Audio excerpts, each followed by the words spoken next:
Good morning to everyone and welcome to my channel, and it's me again, ang inyong chismosong ka-alta vlogger. Gusto ko munang magpasalamat sa inyong lahat sa mga walang sawa na tumatangkilik, nanonood, sumusuport at sumusubaybay ng mga content ko here on my YouTube channel. So, huwag ninyong babaktawan o lalaktawan tong ating content ngayong araw. I'm sure na hindi ninyo pagsisisihan na pinanood nyo ito mula umpisa hanggang hulihan, and syempre wag na wag kayong mag-i-skip ng segment, okay? Buuin nyo to start to finish, and don't forget to share this video, okay? So very interesting tong ating main topic for today's video, kaya pakatutukan ninyo. So eto na, dumako na tayo sa ating main topic for today's video.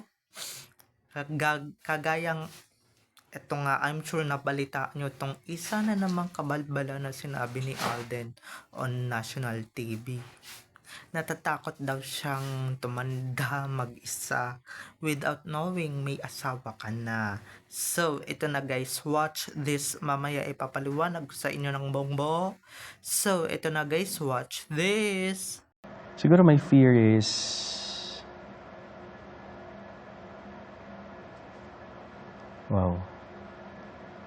I might grow old alone.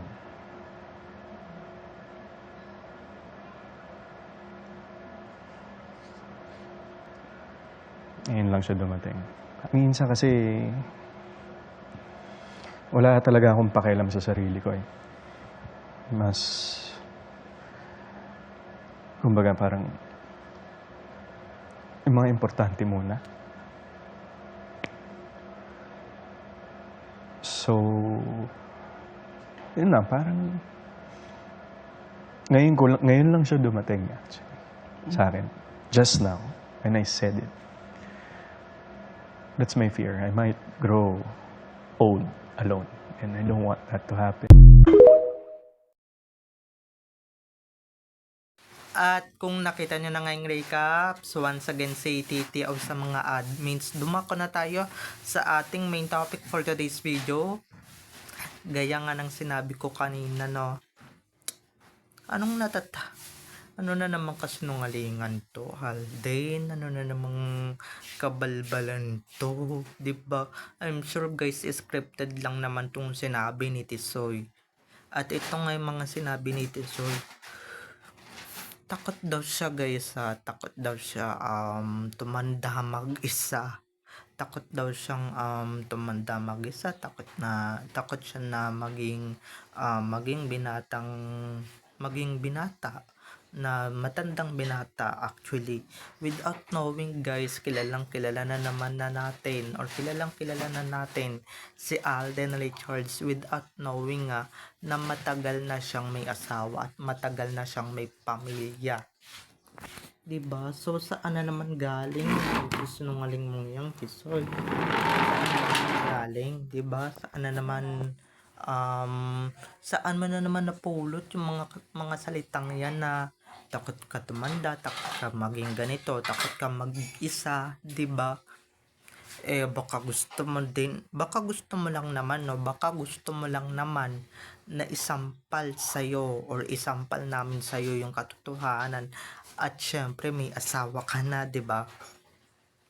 Showbiz nga naman, no? Kahit halatang halata naman na may asawa ka naman or may pamilya ka na or may pananagutan ka na sa edad mong yan, talagang magsisinungaling ka pa rin just because of your career, diba? Career ang nakasalalay dito. Syempre, sino ba naman ang hindi magsisinungaling, diba?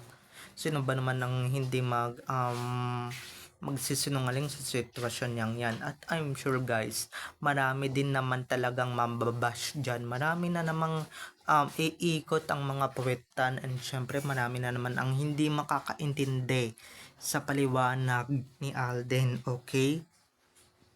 Ako guys, kaya hindi ko to pinanood at hindi namin to pinanood dahil alam na namin yung mangyayari, alam na namin yung ikot, yung flow ng istorya, yung flow ng story, na ay nako, ganito na naman si Alden, kasi alam na natin yan eh.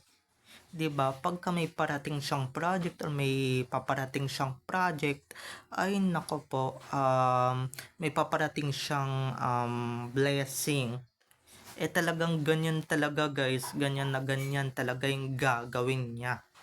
'Di ba, hindi pa ba tayo nasasanay, 'di ba, or pagka may interview na naman patungkol sa kanya, eh, talagang without hesitation, ganyan na ganyan talaga yung gagawin niya, 'di ba? Ganyan na ganyan yung magiging aura niya, magiging atake ng kanyang interview. Kaya, 'di ba, please lang masanay na po tayo sa mga ganyang interview, sa mga ganyang kasinungalingan, may mga ganyan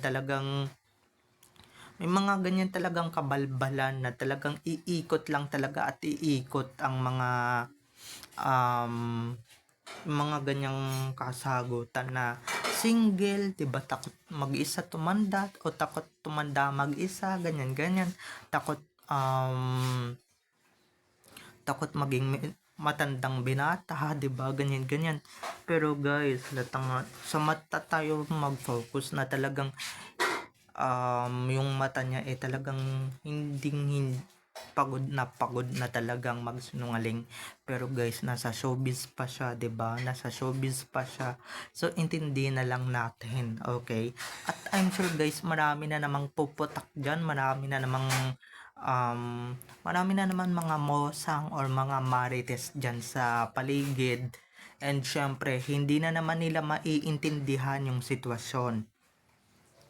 'Di ba, hindi na naman nila maiintindihan ba't kailangan gawin ni Alden yon, ba't kailangan gawin ni Alden yon, ba't niya kailangan magsinungaling. Siyempre, si Alden ay si Alden guys, si Alden, ibahin ninyo yung nasa showbiz, yung nakikita ninyo sa harap ng camera, yung nakikita ninyo na napapanood ninyo, ibahin ninyo, kesa naman sa, 'di ba, sa Richard Paul Carlson Jr.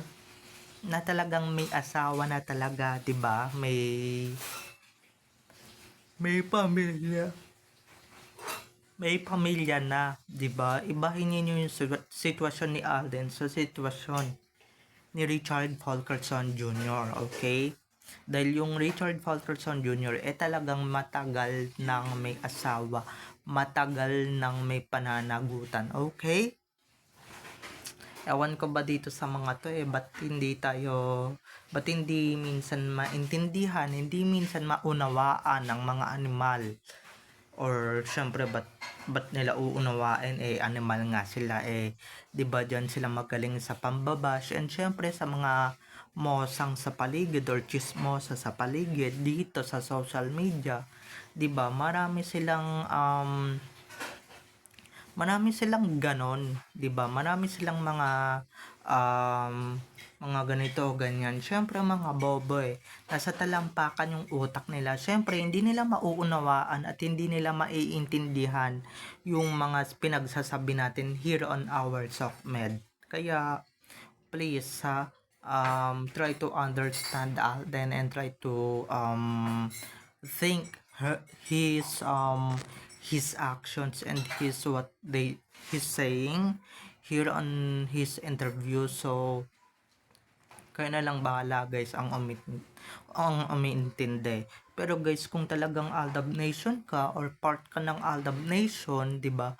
Kung part ka ng fandom na 'yan, eh syempre maiintindihan mo na or naiintindihan mo na yung sitwasyon. 'Di ba? Hindi ka naman pinanganak kahapon just to being so bobo or walang utak, 'di ba? At syempre nakapag-aral naman din kayo. Paano ba naman 'yan, 'di ba? Kaya ako guys, nung sinabi na ni Alden tong mga interview na to at kalat na kalat sa SOCMED, eh talagang naintindihan ko na talaga kung ba't niya sinabi yan, 'di ba? Ba't niya sinabi yung mga ganyang salita, 'di ba?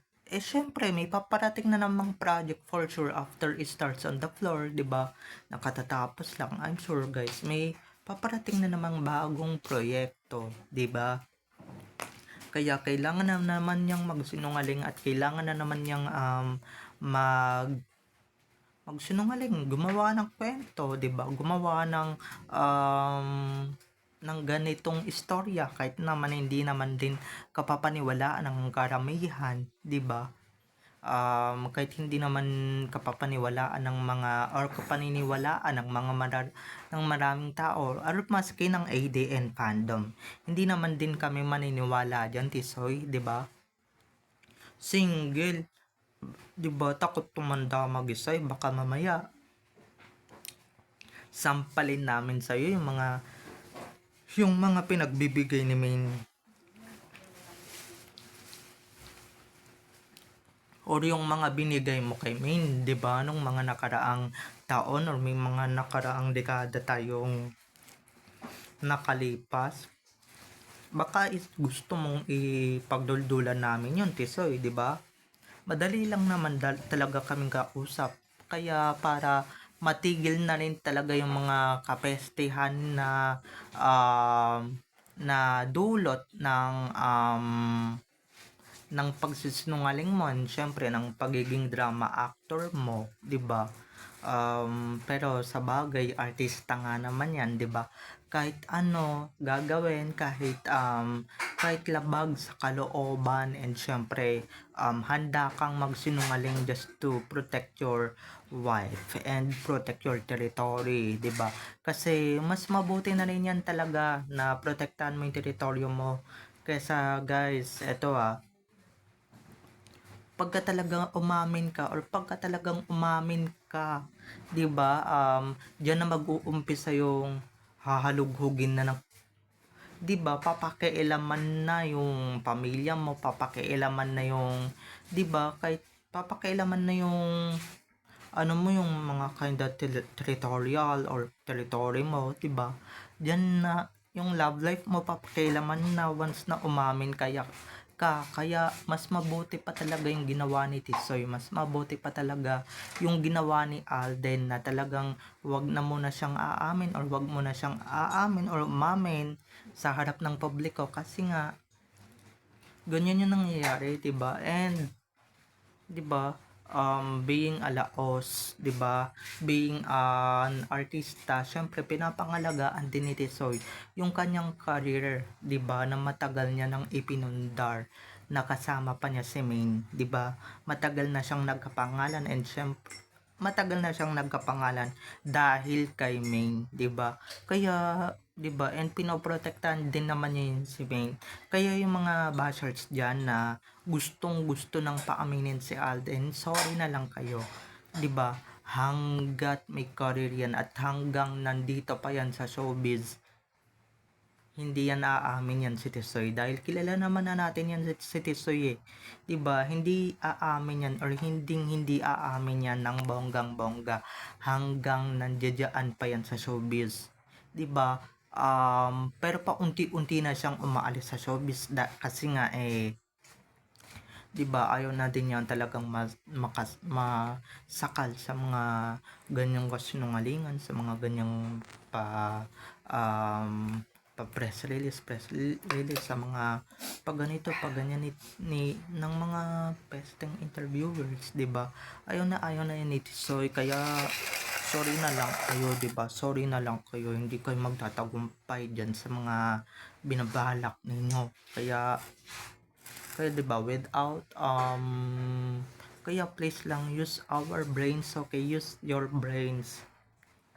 Siyempre marami na naman hindi makakaintindi. Kayo na mismo, 'di ba? Pag na-try niyo mismo ang mundo ng showbiz or pag na-try niyo yung pumasok sa mundo ng showbiz, ay naku, maiintindihan niyo yung sitwasyon ni Alden kung gaano siya kasinungaling, 'di ba?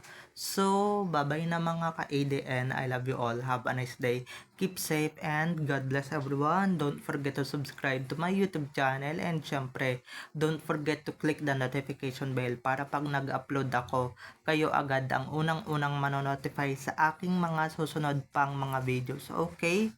So, bye-bye na mga ka-ADN. I love you all. Have a nice day.